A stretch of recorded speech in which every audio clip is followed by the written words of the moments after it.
سبا دور کې بعض خلک شته د زکات ته ټیکس وای ټیکس دا د اسلام ټیکس دی.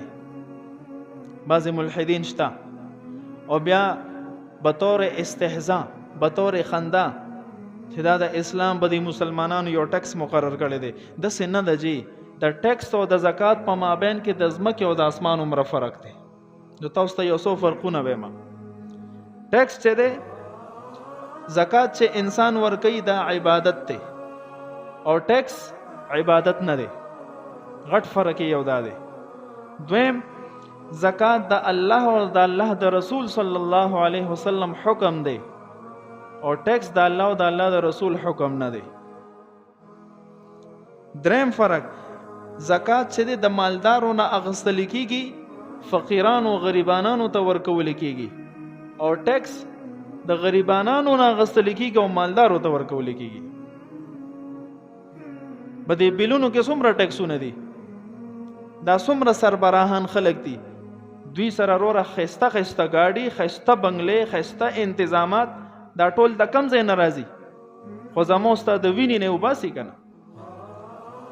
نو زکات چې دی دا د مالدارو نه اخیستل کیږي، غریب ته ورکول کیږي، او ټیکس د غریب نه اخیستل کیږي، مالدار ته ورکول کیږي.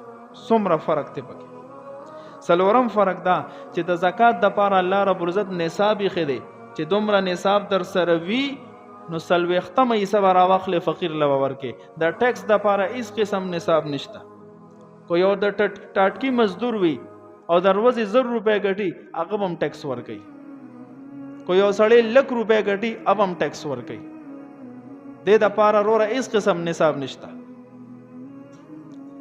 پنځم، د زکات تعلق چې زکات ورکوونکي به مسلمان وي او چاله چې ورکوي هغه مسلمان وي، او ټیکس د هغه ورکوونکي دپاره مسلماني شرط نشته. غیر مسلم نم ټیکس اخیستی شي او اخیستونکي دپاره مسلماني شرط نشته. بل ملک چې اوسېږي نو د هغې د ملک ټیکس په ادا کوي. دا بل فرق. شپږم فرق دا دی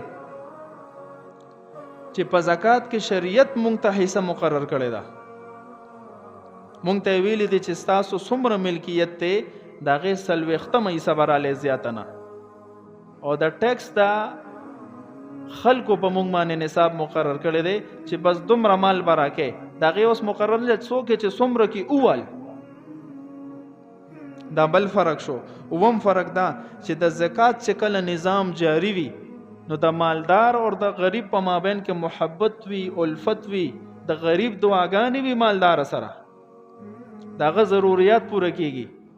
او د ټیکس په نظام کې د غریب او د مالدار په مابین کې بغض، کینه، نفرت، ځکه د غریب نه اخیستل کیږي، مالدار ته ورکول کیږي، نو دا سړی په چرته ښه لګي.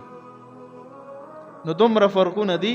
کم خلک چې زکات ته ټیکس وایي دا د په خپل ایمان ویریږي، دا د الله او د الله د رسول صلی الله علیه وسلم حکم پسې استهزاء کوي. حدیث مبارک